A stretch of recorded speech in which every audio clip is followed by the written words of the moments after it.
Assalamualaikum warahmatullahi wabarakatuh. Ketemu lagi di Dongeng Tengah Malam.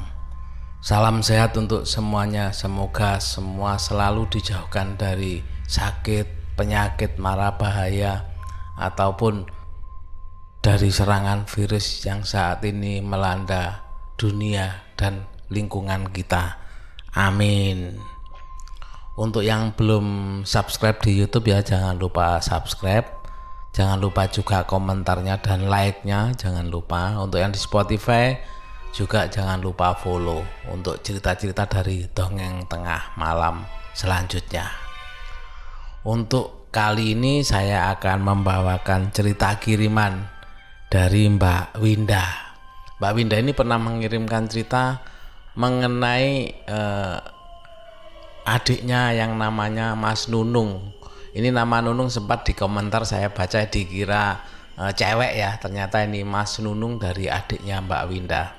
Kali ini Mbak Winda ingin membawakan cerita lain tentang anaknya yang dilihati sesuatu. Langsung saja kita ke ceritanya.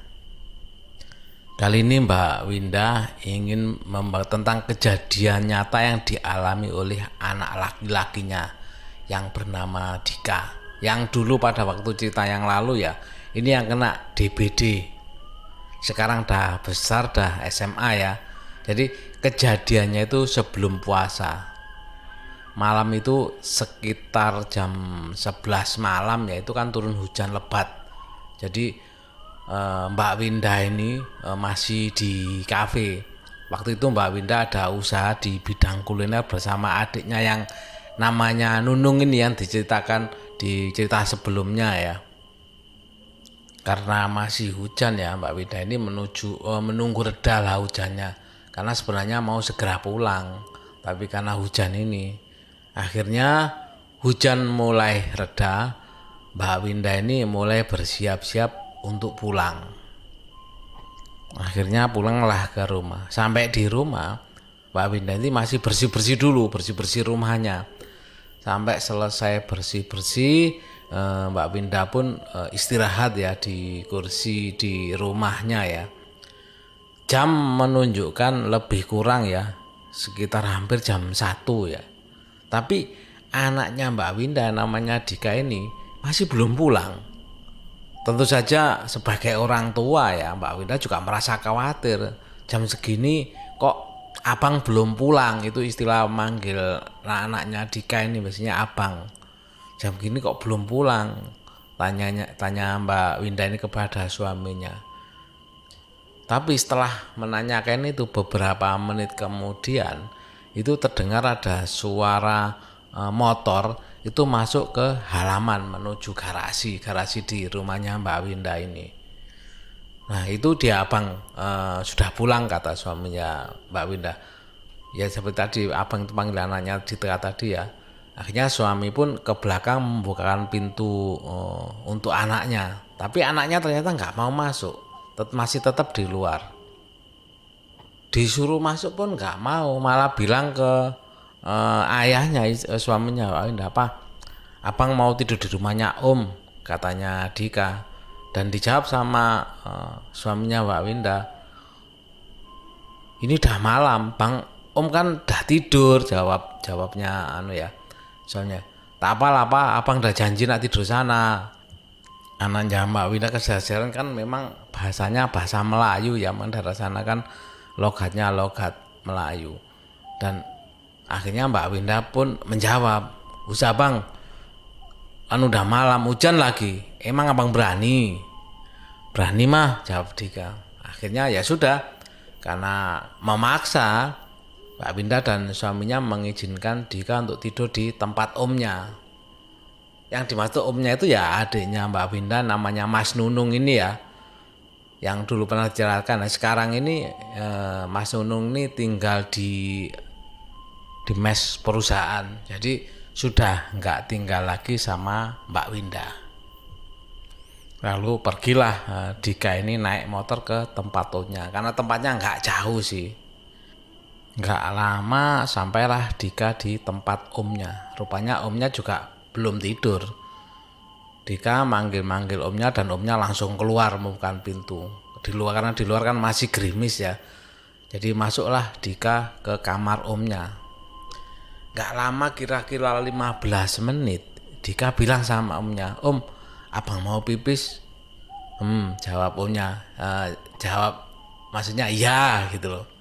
Karena di mes, jadi kamar mandinya itu ada di belakang semua. Emang nggak jauh sih, tapi kan di luar kamar atau di luar rumah, harusnya kan jadi harus berjalan keluar gitu loh. Oh ya, sedikit gambaran ya, bahwa depan mes dan samping mes itu terdapat gunungan batu, pasir, batu bes.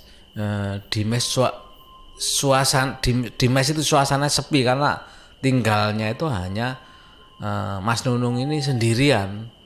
Jadi semua karyawan itu balik ke daerahnya masing-masing karena proyeknya telah usai. Mereka datang lagi kalau proyek mulai berjalan lagi. Karena ya lagi musim corona ya. Jadi proyeknya ditunda. Kembali ke Dika ya. Dika pun berjalan keluar untuk buang air. Karena gerimis ya, Dika pun berdiri di teras. Suasananya kan memang sepi, gerimis lagi, malam Jumat lagi. Biasanya sih banyak anjing depan mes itu atau motor lah, masih ada yang lalu lalang walaupun tengah malam. Tapi malam itu tidak satu ekor anjing pun ya, atau motor nggak ada yang lewat karena mungkin habis hujan atau apa nggak tahu. Tapi malam itu terasa sepi sekali rasanya. Akhirnya Dita pun berjalan ke arah mes paling depan dan di sana memang ada tangki air. Di situ rencananya sih Dika mau pipis ya. Begitu ancang-ancang mau pipis, matanya Dika ini mengarah ke gundukan pasir di depannya. Dan pada waktu melihat gunungan pasir itu, betapa kagetnya si Dika ini ya. Karena Dika melihat di depannya itu ada sesosok bayangan atau apa, karena kondisinya kan gelap ya, jadi tidak begitu jelas sebelumnya itu. Begitu melihat itu kan seperti bayangan, ada sesosok bayangan gitu, atau ada sesosok yang berdiri di situ di atas gundukan itu, di atas pasir itu. Tapi menurut Dika kalau bayangan sih bukan ya. Karena apa? Karena terlihat jelas bentuknya itu ya. Jadi makhluk itu bentuknya tinggi besar, sedang berdiri di pasir.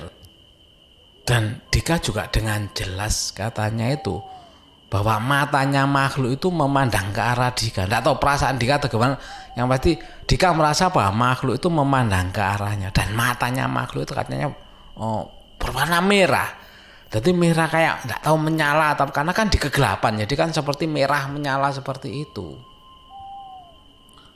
Dan juga katanya Dika makhluk itu seperti memakai baju hitam. Ya karena gelap tidak tahu pakai baju hitam atau bentuknya hitam. Karena ini kan pandangan sekilas Dika yang bisa dilihat sama Dika, bahwa makhluk itu seperti memakai baju hitam di tengah kegelapan. Jadi nggak terlihat jelas, yang terlihat bentuknya tinggi besar, matanya merah seperti menyala memandang ke arah Dika. Begitu melihat itu bisa dibayangkan Dika sangat ketakutan lah. Begitu melihat itu Dika langsung menyelesaikan hajatnya ya. Nggak berpikir panjang, langsung lari menuju ke kamar omnya.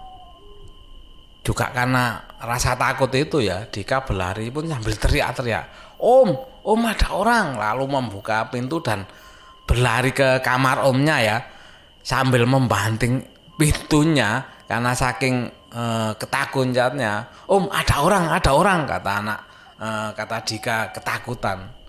Orangnya kayak apa? Tanya omnya. Santai, omnya santai aja. Orangnya tinggi besar, pakai baju hitam, jawab Dika dengan muka pucat dan menggigil ketakutan ya. Lalu begitu masuk, Dika langsung naik ke kasur, menarik selimut sambil menutupi kepalanya dengan selimut. Omna melihat ke arah Dika yang masih ketakutan dan gelisah ya, sebentar miring ke kanan, sebentar ke kiri karena saking takutnya mungkin Dika kali ini. Atau mungkin karena kebelet pipis yang belum kesampaian tadi ya. Dika makanya dia gelisah ya, takut ya kebelet pipis yang masih belum kesampaian tadi. Akhirnya mungkin ya omnya kasihan juga. Kan tadi maunya kan pipis, akhirnya sama omnya karena kasihan ya sudah Dika diantar sama omnya untuk melaksanakan hajat pipisnya ya, karena kalau ditahan kan kasihan juga, apalagi dia ketakutan nggak akan berani keluar lagi ya, batin omnya. Akhirnya omnya karena nggak tega ya, akhirnya ngajak Dika, bang yuk pipis yuk anter. Karena memang mungkin gak tahan, nah Dika ya menurut aja diantar sama omnya untuk pipis di WC yang di luar itu tadi. Dan ternyata sebelum Dika, omnya itu sudah dinampaki duluan. Jadi kejadiannya ketika omnya habis buang air di WC belakang dan hendak masuk ke rumah, secara nggak sengaja matanya Mas Nunung ini memandang makhluk tadi. Kaget juga sih, tapi sambil berkata karena kayaknya Mas Nunung ini nggak takut sama gitu-gitu ya. Sambil berkata kampret, lalu omnya pun masuk ke dalam. Karena Mas Nunung ini memang orangnya pemberani ya. Sebenarnya katanya macam-macam yang dia lalui di yang di tempat itu, tapi dia tahan saja. Makanya waktu Dika dinampakin makhluk itu, Mas Nunung ini ya kelihatan cuek aja karena kan sudah tahu. Tapi menurut Mas Nunung nggak masalah sih, selama mungkin ya nggak sampai mengganggu secara fisik dan sebagainya. Akhirnya Dika pun ya kesampaian tidur di tempat omnya dan nggak ada masalah apa karena kan ditunggu sama omnya, ada omnya. Akhirnya Dika menginap di situ dan ya itu tadi, itu pengalaman real ya yang diceritakan Mbak Winda ini, berbagi pengalaman mengenai anaknya yang dilihati penampakan di tempat mes omnya. Itu tadi kiriman cerita dari Mbak Winda.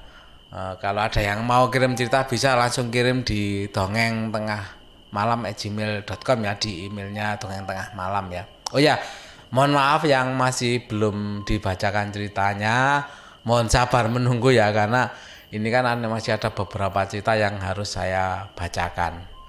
Nanti insya Allah segera kalau sesuai urutan nanti akan ditayangkan di Dongeng Tengah Malam. Terima kasih sudah mendengarkan Dongeng Tengah Malam. Semoga teman-teman dan sahabat semua bisa terhibur.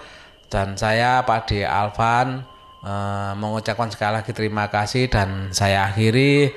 Wassalamualaikum warahmatullahi wabarakatuh.